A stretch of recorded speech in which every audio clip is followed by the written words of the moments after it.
Shalom. Saudara, mari kita buka di dalam Yohanes 2 ayat 13. Yohanes 2 ayat 13, saudara, sampai dengan ayat yang ke-25. Yohanes 2 ayat 13 sampai dengan yang ke-25. Saudara, dikatakan di sini ketika hari raya Paskah. Saya percaya Paskah bicara tentang kebangkitan, dan saya percaya ini hari-hari Tuhan sedang merindukan satu kebangkitan besar di antara kita. Saudara, ada satu kebangkitan di antara wanita. Saya percaya itu akan segera terjadi. Ada banyak wanita yang akan benar-benar militan buat Tuhan. Mereka akan berdiri bernubuat, mereka akan bersaksi, dan mereka akan membawa banyak terobosan. Saudara, saya juga percaya akan ada banyak kebangkitan di antara anak-anak muda. Sesuatu menyala di hati saya. Saya percaya sekolah-sekolah akan dilanda oleh Tuhan. Saya tidak tahu kapan dan tidak tahu bagaimana caranya, tapi saya percaya akan ada pengkhotbah kecil lagi. Mereka akan berdiri dan mereka akan bicara tentang Tuhan dengan satu api yang berbeda.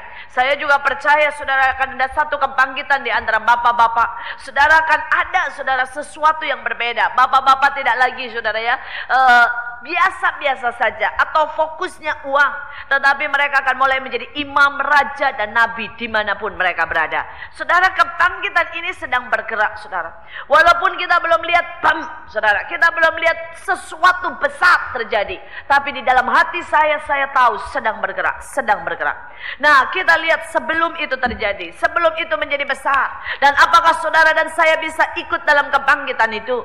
Maka dikatakan jelas, saudara, di dalam ayat, saudara, yang ke-15, ia membuat cambuk. Saudara, pada waktu itu Tuhan berkata kepada saya seperti ini, selama ini aku berbicara dengan lemah lembut, aku berbicara dengan kasih, aku berbicara cuma dengan teguran. Tapi kalau kebangkitan itu akan terjadi dan harus terjadi di gerejaku, maka aku akan mulai datang dan berbicara dengan cambuk. Saudara, Paulus berkata, tentukan hari ini, apakah engkau mau didatangi dengan lemah lembut atau dengan cambuk. Dan saat itu Tuhan berkata, aku ini Allah yang rindu untuk mendidik keras anak-anakku. Aku ini Allah yang rindu untuk mendidik supaya mereka jangan menjadi anak-anak yang gampang. Saudara, dan hari ini saya mau sodorkan di hadapan saudara. Apakah saudara berani berkata, Tuhan, mari datang dalam hidupku dengan cambuk, tapi aku tahu aku akan jadi dan seperti yang kau mau. Bersihkan semua yang bukan daripadamu, dan biarkan Tuhan, aku melihat bagaimana hidupku menjadi rumah doa. Tadi saudara disebutkan tentang doa. Ada begitu banyak orang tidak pernah bisa menjadikan hidup kita rumah doa, rumah keintiman. Doa itu bukan sekedar ngomong bla bla bla bla bla bla, bukan, saudara. Doa adalah sebuah keintiman antara saudara dengan Tuhan, sampai saudara bisa merasakan detak jantung Tuhan, sampai Tuhan bisa curhat sama saudara dan saudara curhat sama Tuhan, sampai visi-visi Tuhan bisa diimpartasikan dalam hati kita, sampai Tuhan, semua keinginan Tuhan itu bisa ditaruh, saudara, di dalam hati kita. Itu sebenarnya doa. Tapi sebelum rumah doa itu bisa kembali, maka Allah harus membiarkan, saudara, cambuk itu terjadi dan mulai membersihkan hidup kita. Saudara, di hadapan saya ada dua orang, dan membuat saya ini menjadi peringatan besar dalam hidup saya. Saudara, saya lihat dua orang ini ada, dan itu menjadikan saya belajar banyak, saudara. Pada waktu itu saya di Belanda dan saya punya dua orang teman, saudara. Saudara, yang satu, saudara, ya, saya melihat cambuk Allah dalam hidupnya. Saya masih ingat, saudara, pada waktu itu dia cerita, dia bilang, pokoknya ya, dia bilang, kalau saya ini ngomong kotor sedikit, ini wanita, atau gosip dikit, bersungut-sungut, pasti Tuhan hajar saya. Saudara, sedangkan teman saya yang lain, saudara, ya, wah, mau ngoceh, gosip, ngomongin orang sampai istilahnya mulut berbusa, tidak terjadi apa-apa. Saudara, nah sekali waktu saya lihat teman saya yang satu yang punya cambuk dalam hidupnya.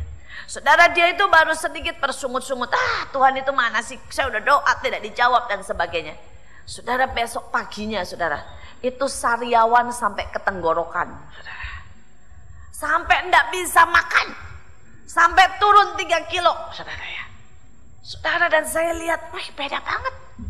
Yang satu mah dibiar-biarin, ya, mau ngomong gosip, jelekin orang, mau ngomong bersungut-sungut, mau apapun, tidak terjadi apa-apa. Sedangkan yang satu baru ngomel dikit nih, sariawan semuanya. Tapi hari ini, saudara, saya lihat ini berdua menjadi wanita yang berbeda. Yang satu menjadi wanita yang, aduh, saudara, maaf kata, Kata-katanya tidak bisa dipegang. Suaminya tidak percaya sama dia. Tidak ada otoritas dalam kata-katanya. Tapi yang satu saudara, menjadi ibu gembala di Belanda. Menjadi seseorang yang kata-katanya saudara punya otoritas. Membebaskan orang. Dia berkata-kata tepat. Saudara, dia sungguh-sungguh menjadi ibu yang bijaksana. Saudara, dan Tuhan sedang berkata di hadapan saya, kau pilih. Mau lihat yang seperti ini atau yang seperti ini? Mau jadi anak-anak gampang atau menjadi anak-anak yang penuh dengan didikan? Saudara, contoh yang kedua. Saya lihat juga teman saya dua, saudara ya, pada waktu di Belanda. Saudara, yang satu hidup dengan seenaknya saja. Saudara, dia seorang pria kaya, saudara ya. Oh, kadang-kadang sekolah, kadang-kadang tidak. Bosan pindah-pindah sekolah, saudara. Enteng, hidupnya enteng banget, saudara. Anak Tuhan, main musik, saudara ya. Enteng, hidupnya enteng sekali. Tapi saya lihat satu teman saya yang lain. Saudara, dia itu, saudara ya, dididik Tuhan dengan keras. Beberapa waktu dia mulai bermain-main dan malas sekolah. Begitu dia mulai bermain-main dan malas sekolah, tiba-tiba saudara dia ditelepon dari sekolah, dari Indonesia. Dikatakan saudara, kebun sawit atau kebun apa saya tidak tahulah punya orang tuanya itu sama sekali tidak menghasilkan. Sedangkan orang tuanya sudah bernasar bahwa seluruh biaya sekolahnya itu dikelola dari kebun itu. Sedangkan kalau biaya makan dari perusahaan yang lain, mereka sudah punya pengaturan seperti itu. Jadi saudara, orang tuanya berkata, maaf karena ini kebun tiba-tiba hasilnya dimakan semuanya habis. Maka selama 6 bulan kamu tidak dapat kiriman. Kamu mesti belajar hidup dari apa yang ada, kalau perlu kerja, survive. Supaya nanti kalau sudah mulai bisa kembali bergulir, baru kamu bisa dapat lagi. Saudara, dan pada waktu itu saudara, teman saya ini nangis. Dan dia berkata, saya tahu Tuhan pukul saya. Saudara, dia terpaksa kerja. Dia terpaksa belajar memanage uangnya begitu rupa. Setiap sen, setiap dia makan, dia belajar mengatur. Saudara, dia belajar mengucap syukur dengan didikan Tuhan. Tapi hari ini saudara, saya melihat keduanya berbeda. Yang sama-sama anak orang kaya saudara. Yang satu saudara, dia tidak pernah jadi. Saudara, sekolahnya juga tidak jadi. Saudara, dia pegang toko dan begitu saja. Sedangkan yang satu sekolahnya jadi. Saudara, dan dia menjadi begitu profesional. Dia begitu naik-naik terus. Dia melayani Tuhan, tapi juga dia bekerja dan begitu luar biasa. Saudara, sekali lagi, pada waktu saya dihadapkan itu, saya sedang berkata, Tuhan, didikanmu itu sangat bernilai dan sangat berarti. Dan hari ini saya pertanyakan, dan Tuhan sodorkan itu di hadapan saudara. Apakah saudara mau jadi anak-anak gampang yang melewati tanpa didikan? Ataukah saudara menjadi anak-anak yang mau dididik Tuhan dengan cambuk di tangan Tuhan? Apakah saudara selama ini berkata begini, enak ya Tuhan sayang saya salah mah gak digebuk. Saudara, itu bukannya sayang, namanya saudara anak tetangga. Tapi kalau saudara tiap hari dididik, tiap hari dicewek, tiap hari Tuhan bilang ini kerjakan dengan baik, maka saudara harus tahu, berbahagialah karena saudara sungguh-sungguh anak Tuhan. Karena hanya seorang anaklah yang menerima didikan. Saudara, kita lihat yang selanjutnya. Dan saudara, tiba-tiba Tuhan mulai begitu marah. Dan dia mulai mengusir, saudara ya, mengusir semuanya. Ada 2 hal yang dia paling marah, saudara. Yaitu saudara, yang pertama pedagang. Dan yang kedua adalah penukar uang. Ini 2 yang dia usir pertama kali, yang lain hewan-hewan. Saudara, kenapa saudara? Hari-hari ini Tuhan sedang berkata saudara, bahwa di gerejanya penuh dengan pedagang. Saudara mau tahu apa itu pedagang? Orang cari untung, betul lah? Kalau enggak, pedagang itu kalau enggak cari untung, cari apa? Cari untung kan? Dia kerja buat cari untung. Ini loh pedagang. Dan Tuhan berkata sekarang gerejanya ini sedang penuh dengan pedagang. Bukan pedagang dalam arti yang sebiasa, tapi bukan profesi, tapi pedagang mentalnya, hubungannya sama Tuhan. Hubungan kita bukan hamba. Hubungan kita bukan seseorang yang mengasihi. Hubungan kita bukan mempelai, tapi pedagang sama Tuhan. Dan saya mulai berkata, Tuhan, yang seperti apa? Lihat, orang datang kebaktian hanya berpikir, aku dapat apa? Kalau firmannya bagus, pulang, saya dapat sesuatu. Ya. Kalau firmannya jelek, ya kenapa tadi jelek? Ya, khotbahnya tidak bermutu, marah-marah, jelek lagi, nggak ada lucu-lucunya. Saudara datang hanya untuk dapat. Tapi tidak pernah berpikir, aku mau doa mati-matian buat pendetanya. Aku mau doa buat orang lain supaya diberkati.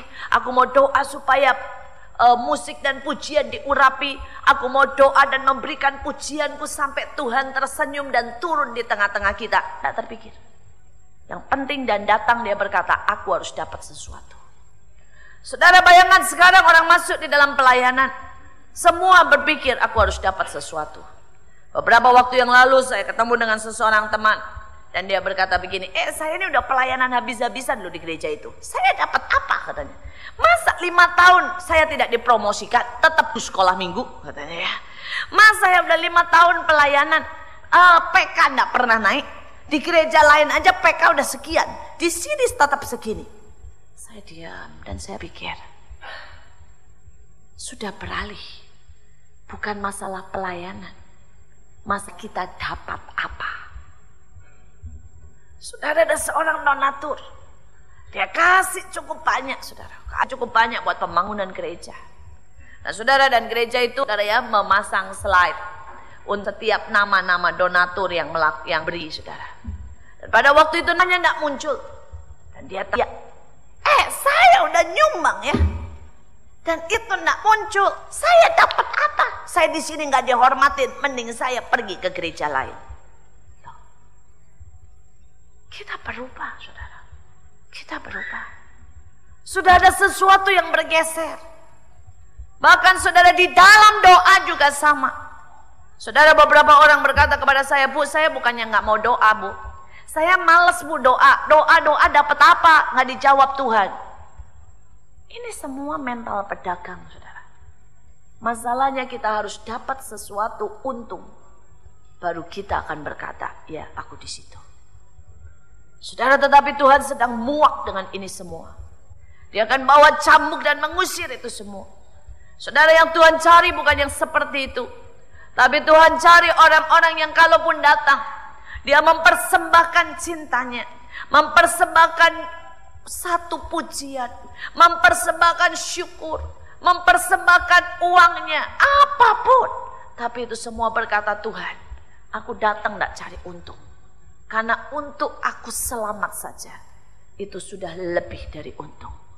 Aku datang cari Engkau. Berapa banyak dari saudara punya hati seperti ini?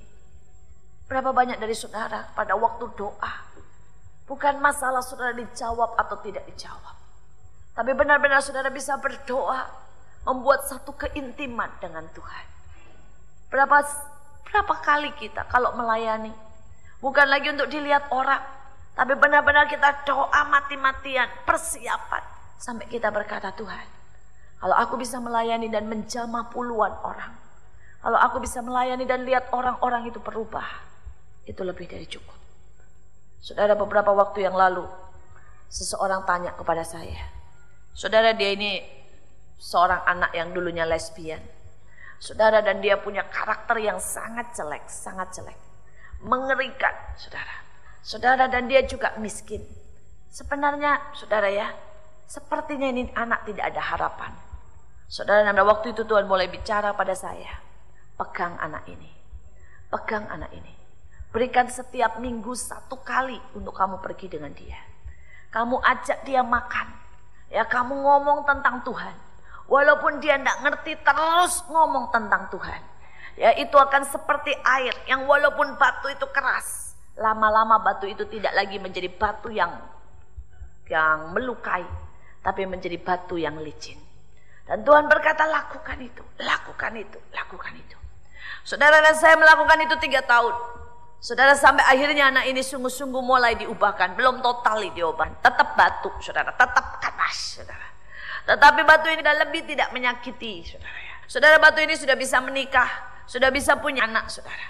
Saudara, dan setelah 3 tahun lewat, anak ini bertanya sama saya, Bu, apa untungnya Ibu melakukan ini semua buat saya? Dan saya senyum dan saya berkata, tidak ada. Tapi karena Tuhan sudah melakukan lebih banyak lagi kepada saya tahu ini cuma satu persembahan yang sangat kecil yang saya bisa kembalikan ke Tuhan. Saudara, saya melayani pemulung anak-anak jalanan, orang-orang yang di bawah garis kemiskinan. Ada banyak orang tanya, apa untungnya? Kalau dapat jemaat kaya lumayan, kolektornya gede. Kalau dapat jemaat banyak, saudara, lumayan. Ya, bagus. Sampai suami saya kalau KKR kita, saudara ya, 2.000, 3.000 orang, saudara, penuh dengan anak-anak itu. Suami saya berkata begini, aduh, seandainya ini Peragawati gitu ya, baunya kan wangi. Tapi ini 3.000, aduh, dia bilang. Kalau saudara mereka 3.000 udah kumpul nih, saudara ya. Saudara masuk dari depan, itu kalau nggak pingsan udah baik, saudara ya. Itu baunya haleluya banget, saudara.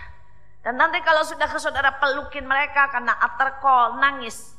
Itu baju ya bisa lengket semua dengan baunya mereka, saudara. Saudara, apa untungnya? Tidak ada. Untuk memberkati mereka. Saudara, banyak orang bilang, buat apa? Bukan buat apa. Karena kita ada untuk menjadi penyalur berkat buat mereka. Kita ada. Sekarang menjadi satu pertanyaan. Sudahkah mental pedagang itu diusir keluar dari hidup kita? Saudara, hal yang kedua yang seringkali saudara Tuhan marah sekali dan membuat orang tidak mencapai garis akhir adalah orang yang punya mental penukar. Saya masih ingat apa yang terjadi dengan teman saya di Belanda. Saudara, saya punya seorang teman di Belanda, dia kakak kelas saya ya, kelas tingkat 2, saudara. Saya waktu itu tingkat 1, dia tingkat 2. Oh saudara, dia punya panggilan dan api luar biasa. Pria, pendek orangnya saudara, tapi saudara ya, saudara dia itu kalau khotbah ya, saya kalau khotbah udah 1 jam udah lemes, saudara ya, capek saudara. Dia khotbah 3 jam enggak lemes, teriak-teriak, loncat-loncat, dan orang itu enggak bosan. Orang itu lupa kalau itu udah 3 jam. Bisa pangong dengerin dia, saudara. Wih, apinya ya. Kemudian pemahamannya itu luar biasa sekali. Saudara, dan kemudian dia juga punya yang lain, saudara. Saudara, dia tuh paling suka ngikutin semua khotbah hamba-hamba Tuhan luar negeri. Saudara, dan dia itu bisa, kalau menurut saya ya, dia itu kayak spon, saudara. Tahu spon ya? Kalau lihat sesuatu nyerap langsung zet, saudara ya. Saudara, dan itu dia. Saudara, pada waktu itu dia lagi lihat Benny Hinn tuh, saudara tahu zamannya itu, zaman saya tuh waktu itu Benny Hinn lagi mulai keluar dengan model tiup-tiupan.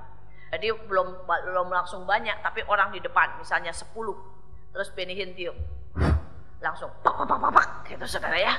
Saudara, dia tuh nonton, dia serap, terus dia bilang begini, kalau ini Tuhan, apa yang Tuhan bisa buatkan sama Benny, Tuhan juga bisa buat saya. Saya bilang, wow. Imannya. Kemudian saudara ya, dia tonton terus, dia doa, nonton terus sembari doa, bilang Tuhan, aku mau. Saudara, berapa saat kemudian saudara kami kebaktian tuh hari Jumat kebaktian, dia yang bawain firman. Saya sudah bilang, lihat apa gayanya. Betul saudara, begitu selesai khotbah dipanggil tuh semua 10 orang ke depan ya. Terus dia dengan gaya persis Benny Hinn, saudara ya, dia mulai terangin apa itu roh Allah, dan dia mulai tiup tuh orang, jatuh tuh saudara, pak, saudara juga. Saya mikir, ini jatuh karena apa ya, saudara. Pada waktu itu saya cuma berkata, wow, imannya saudara. Dan kemudian dia mulai berkata sama saya, nanti kalau aku pulang, kamu akan lihat di mana-mana kamu pergi akan ada spanduk-spanduk dan berkata KKR, kebangunan rohani, dan ada namaku di situ. Dia berkata, kamu akan dengar, aku akan bicara di Istora, dan kamu akan lihat anak-anak muda akan kita rebut bagi Tuhan. Waktu itu saya sudah khotbah, saudara. Saya sudah melayani, tapi saya jujur, saya kalah jauh sama dia. Ada sesuatu yang saya dengan jujur bisa berkata, benar Tuhan, saya ini cuma, istilah saya ya, orang yang nyampein sesuatu, tapi dia itu bawa api. Itu istilah saya. Dia bawa api, saudara. Saudara, tapi kemudian dia tingkat 4 atau tingkat 3,5 lah. Tiba-tiba ayahnya meninggal dan dia dipanggil pulang. Ayahnya punya perusahaan besar banget, saudara, dan dia dibawa pulang suruh meneruskan perusahaan itu. Saudara, saya sempat telepon, ngobrol, saya bilang, gimana dengan panggilanmu? Dia bilang, nanti ya, aku mesti buktikan sama dunia bahwa aku bisa bawa perusahaan ini 2 kali lipat lebih besar daripada waktu ayahku ada. Saya mau buktikan itu. Saya bilang, oke, asal kamu tetap jaga panggilanmu. Dia bilang, ya nanti saya akan masuk lagi panggilan. Sampai saya selesai sekolah, saya ketemu lagi dia. Dan saya tanya lagi, gimana panggilanmu? Dia berkata dengan wajah sedih, sejujurnya ya, saya sudah tidak lagi ke gereja. Saya percaya Tuhan. Tapi kalau hari Minggu ajakan golf, lobbying, banyak banget. Saya seringkali tidak sempat ke gereja. Pada waktu itu saya tatap dia dengan sungguh-sungguh. Dan saya berkata, sejujurnya, apa kamu tidak sakit di hatimu? Karena kamu kehilangan panggilan. Dan dia tatap saya dan berkata, ada. Tapi saya begitu ingin kaya. Saudara, beberapa tahun kemudian dia masih telepon saya. Dan dengan guyon dia berkata, kalau aku lihat namamu muncul di koran, aku lihat namamu di spanduk, KKR Iin Cipto. Dia berkata, itu selalu ada suara. Seharusnya itu namamu, bukan namanya. Saya berkata, kalau ada kamu, saya yakin kamu akan jadi saingan terbesar dalam hidupku. Saya bilang, ya itu istilah kami gurau lah saudara. Tapi saya tahu, ada orang-orang yang menukar apa yang Tuhan panggil dalam hidupnya.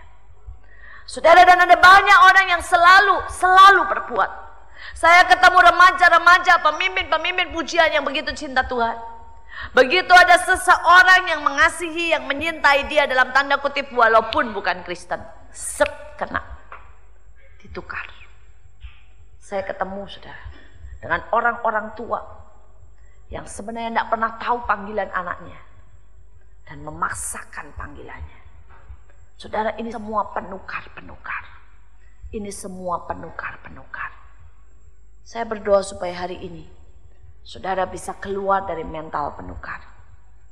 Saudara, kalau saya mau cerita dalam hidup saya mau berkata selalu yang disodorkan dunia itu lebih luar biasa. Yang daging sodorkan itu lebih luar biasa. Saya masih ingat soal jodoh. Kalau di sini ada anak muda, biar saudara menangkap itu. Saudara, pada waktu itu Tuhan kasih saya jodoh. Saudara, jodoh saya ini orangnya cuek, enggak romantis. Saya masih ingat pada waktu itu kami retret. Dan pada waktu kami retret, saudara, tempat retret hall dengan tempat kami tinggal itu jalannya cukup jauh, saudara. Saudara, dan kemudian saudara dia malam, saudara, selesai. Tapi dengan santainya karena tempat putri dan putra kan beda jauh. Saudara, calon saya, ya waktu itu masih calon, belum pacaran, belum benar-benar saudara ya.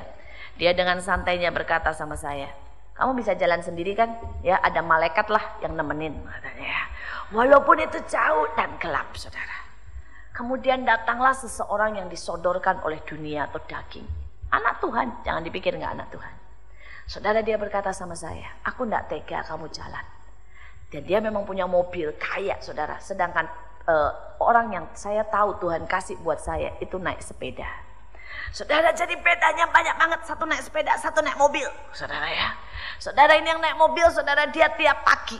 Kalau acara mulai jam 7, dia setengah 7, saudara, di depan kamar saya pakai mobilnya, tunggu di situ. Dia tidak berani masuk, kan tidak boleh masuk ke asrama putri, saudara ya, tunggu di situ. Saya keluar, dibawa sampai ke hall besar. Pulang, dia tunggu di depan, saya naik, dibawa lagi. Saudara, luar biasa. Pada waktu saya ulang tahun, saudara, saya tahu calon yang dari Tuhan, saudara ya, tidak ingat kalau saya ulang tahun. Saudara, sedangkan yang dari dunia nih, saudara, itu dia penuhi kamar saya, memang kecil, cuma sekitar 3x4 ya. Dia penuhin kamar saya itu dengan bunga. Dia penuhin benar-benar dengan bunga, saudara. Sampai pada waktu itu saya bilang, ngapain kamu? Biar kamu tahu betapa kamu itu berharga di mata saya. Saudara, jujur sebagai perempuan ya, saya gelepek-gelepek.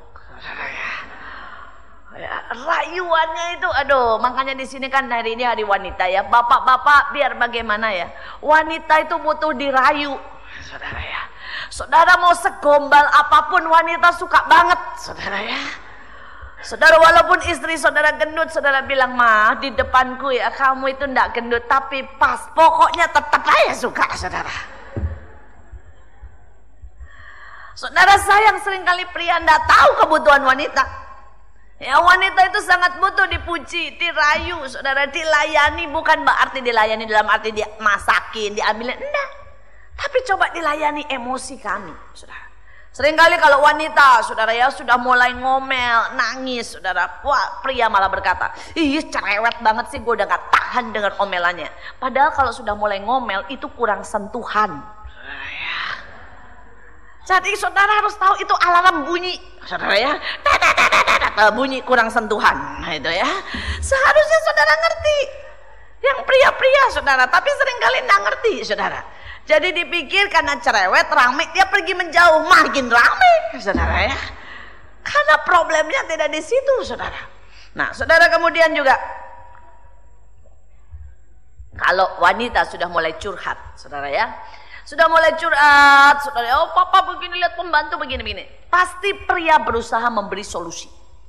Pasti pria berusaha, saudara ya, untuk beritahu, makanya mama tidak boleh begini-begini. Itu bukan tambah baik, tambah bete, saudara tahu.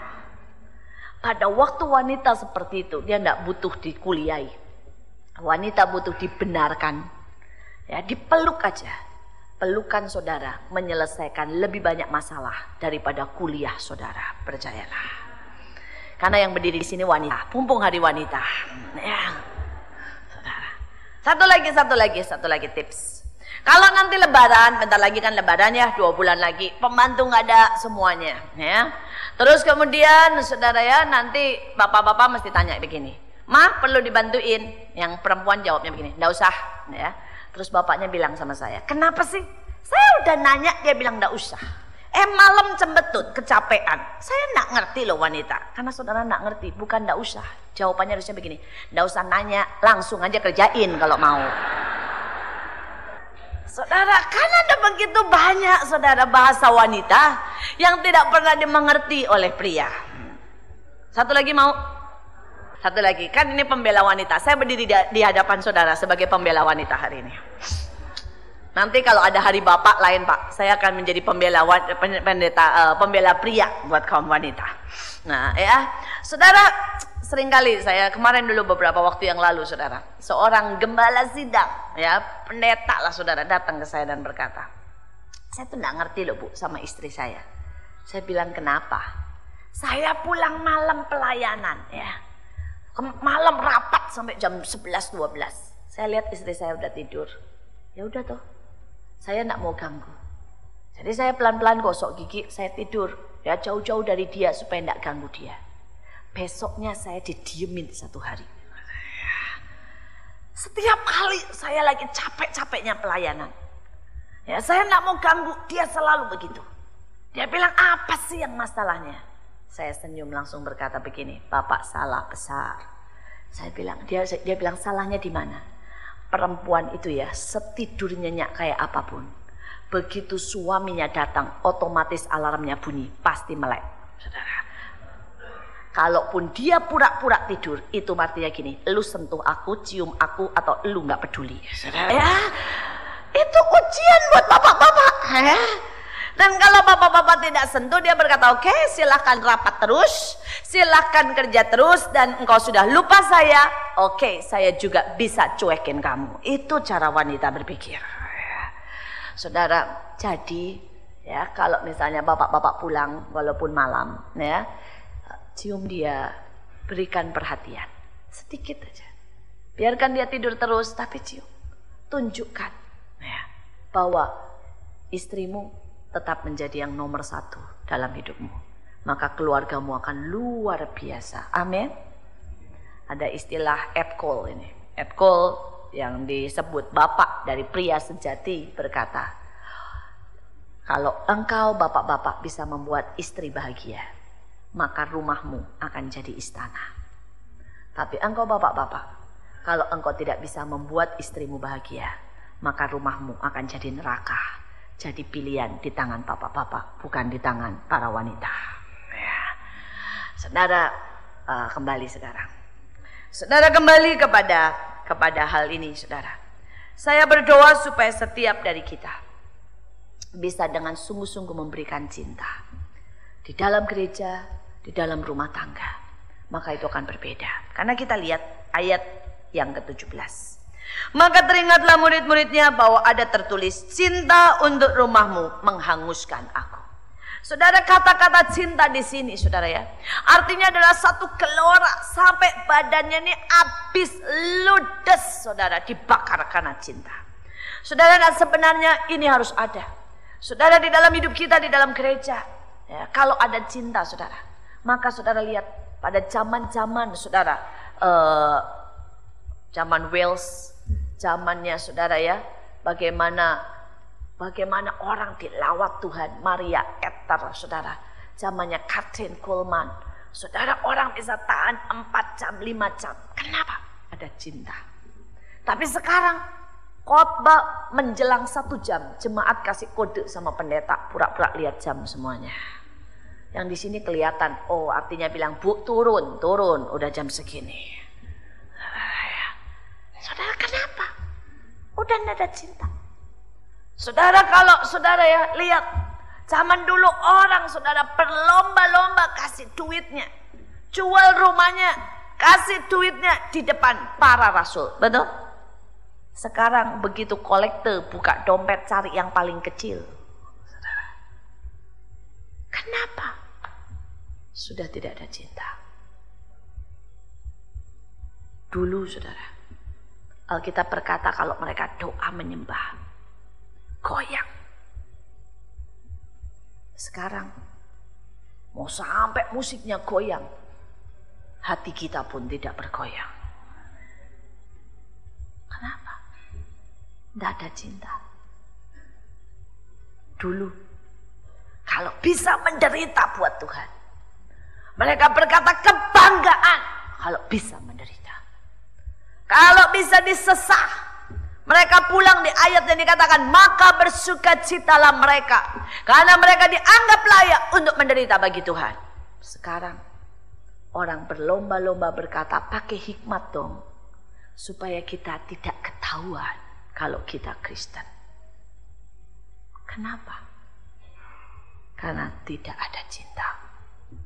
Saya berdoa supaya ada sesuatu yang bangkit hari ini. Saya berdoa supaya saudara minta dan minta dan minta. Supaya ada satu gelora yang luar biasa, saudara. Saudara, gelora yang luar biasa. Sehingga saudara bisa berkata, aku pilih Tuhan dan tidak tukar dengan apapun. Saya bersyukur saya memilih pilihan Tuhan. Saya memilih suami saya sekarang. Dan kalau saya menoleh lagi, saya berkata, Tuhan, sekalipun suami saya tidak pernah memberikan saya bunga satu kamar, sekalipun suami saya yang sekarang tidak model romantis, tapi satu hal saya tahu, suami saya yang sekarang membuat saya jadi kuat di dalam Tuhan. Membuat saya menjadi orang yang bisa berdiri dan masuk dalam panggilan saya. Saudara, dan hari ini saya berdoa cinta yang sama, yang berkata aku tidak akan tukar apapun Tuhan, sampai aku menggenapkan rencanamu dalam hidupku. Saudara, kita lihat sekarang. Kita lihat ayat yang ke-22. Kemudian sesudah ia bangkit dari antara orang mati, barulah teringat oleh murid-muridnya bahwa hal itu telah dikatakannya. Dan mereka pun percaya akan kitab suci. Saudara, hari ini saya mau berkata, percaya akan kitab suci dan perkataan-perkataan Tuhan. Maka saudara akan lihat bagaimana hidupmu akan diubahkan. Saudara, iman membuat tidak ada yang mustahil bagi orang percaya. Amin. Tapi hari ini kita seringkali sudah kehilangan iman. Kita dikata di mulut percaya. Baru saudara ya butuh 500.000 aja. Berharap sama Tuhan tidak punya iman. Lebih enak ngutang. Betul? Kenapa? Karena tidak percaya. Saudara, begitu sakit saudara ya, kenapa kita tidak mau bertanya dulu sama Tuhan? Perlu ke dokter atau enggak? Lebih enak apa saudara ya? Lebih enak ke dokter, saudara. Saudara, saya itu bersyukur sekali saya lihat contoh dari hidup ayah saya. Saudara, ayah saya itu sudah 4 kali kena stroke, saudara. Saudara, yang pertama saudara kena stroke ya, itu saudara saya lihat bagaimana dia bergetar, udah tidak bisa, saudara, keringatan habis. Kemudian saudara dari ujung kaki itu mulai membiru. Saya tahu ayah saya menahan sakit yang luar biasa. Pada waktu itu ditanya sama ibu saya dan semua, dia bilang mau ke dokter enggak? Dia bilang enggak, Tuhan bilang enggak usah. Saudara, kami keluarga bukan anti dokter, kami bukan anti obat karena ayah saya sendiri dokter, saudara. Tapi dia belajar berjalan dengan Tuhan. Percayanya di atas daripada pengetahuannya. Percayanya di atas, saudara, daripada segala kenyamanannya. Percayanya di atas, saudara, daripada nyawanya sendiri. Saudara, dan saya lihat pada waktu itu bagaimana ayah saya diam, saudara. Dia tunggu Tuhan. Dia bilang kalau Tuhan bilang saya tidak usah ke dokter, saya tunggu. Saudara, dan kemudian saudara, saya lihat bagaimana tiba-tiba Tuhan itu menyembuhkan dia. Ayah saya bersaksi, itu Tuhan datang dan Tuhan langit terbuka. Dan Tuhan kayak lempar satu sinar ke jantungnya. Tiba-tiba dia dengar ledakan di sini. Dan kembali normal. Walaupun dia butuh 5 hari saudara ya, untuk membuat dia lebih nyaman lagi, enak. Tapi menjadi normal. Saudara, saya lihat bagaimana ayah saya, dia berjalan. Dan sampai hari ini di usia 70 loh saudara. Dia begitu kuat, begitu sehat saudara. Dia kena serangan jantung berkali-kali, tapi dia selalu tanya Tuhan. Dan melihat bagaimana Allah menyelesaikan. Saudara, dan percayanya juga di atas saya anaknya. Pada waktu saya berumur 3 tahun, saya kena kanker saudara ya, tulang buat jempol saya. Dulu jempol saya begini saudara. Kemudian ini bengkak besar saudara. Ya, dan kemudian saudara ini sudahlah mengerikan bentuknya. Saudara, dan pada waktu itu dokter berkata ini harus diamputasi dan diganti jempol plastik. Tapi saya lihat bagaimana ayah saya mengajar iman. Itu usia saya 3 tahun saudara. Ayah saya dudukkan saya dan berkata, pilih, kamu mau pakai jalan operasi atau mau pakai iman? Saya tanya, iman itu seperti apa Pak? Papa saya bilang, iman itu setiap kali sakit nak, kamu angkat ke atas dan bilang terima kasih Tuhan. Terima kasih Tuhan. Saya tanya sama ayah saya, berapa lama? Ayah saya bilang, enggak tahu. Sembuh atau mati? Ayah saya bilang, enggak tahu. Umur 3 tahun. Saya enggak ngerti saudara. Tapi ayah saya bisa impartasikan iman itu dalam hidup saya. Saudara, dan saat itu saya berkata, saya mau iman. Saudara, sejak itu kalau setiap sakit saya nangis dan berkata terima kasih, terima kasih. Sakit saudara, itu sakitnya sampai hari ini saya masih terbayang. Itu sakit yang mengerikan sekali saudara, tetapi saya lihat bagaimana Allah itu dahsyat. Saudara, itu 6 bulan sakitnya makin berkurang. Kemudian saudara itu mulai kempes. Dan kemudian saya tidak ingat lagi berapa lama saudara. Tapi yang saya tahu ini sembuh total sampai hari ini saudara. Karena kita punya Allah yang dahsyat. Amin. Saya cuma mau berkata hari ini, belajar percaya. Bukan masalah dokter. Bukan masalah ngutang atau tidak ngutang. Bukan masalah saudara ya, untuk membangun gereja pakai dana dari mana. Buat malam dana atau tidak. Tapi masalah percaya. Seberapa saudara percaya bahwa Allah bisa rubah suamimu? Seberapa saudara bisa percaya bahwa hidup ini akan penuh kemenangan? Seberapa saudara bisa percaya untuk taat pada pilihan Tuhan sekalipun semuanya belum jelas? Saudara, dan yang terakhir saya lihat saudara, mari kita lihat ayat 28. Tetapi 24. Tetapi Yesus tidak mempercayakan dirinya kepada mereka, karena ia mengenal mereka semua. Saudara, ada sesuatu yang sangat menyakitkan di sini. Yesus tidak bisa percayakan uang, karena dia tahu kalau dikasih uang jadi sombong, jadi dipakai buat membangun kerajaannya sendiri. Tuhan Yesus tidak bisa percayakan karunia, karena dengan karunia orang-orang bergelimpangan dan jatuh dalam kesombongan. Tuhan Yesus tidak bisa percayakan hatinya, karena tidak ada orang yang mau ngerti bagaimana hatinya. Tuhan Yesus tidak bisa percayakan visinya, karena tidak ada orang yang mau membayar visinya. Buat apa dia capek-capek ngomong? Saudara, tapi pagi hari ini saya berdoa supaya di sini ada 2-3 orang yang berkata, Tuhan bentuk aku sampai engkau bisa percaya kepadaku, sampai engkau bisa mempercayakan banyak hal dalam hidupku. Mari kita berdoa.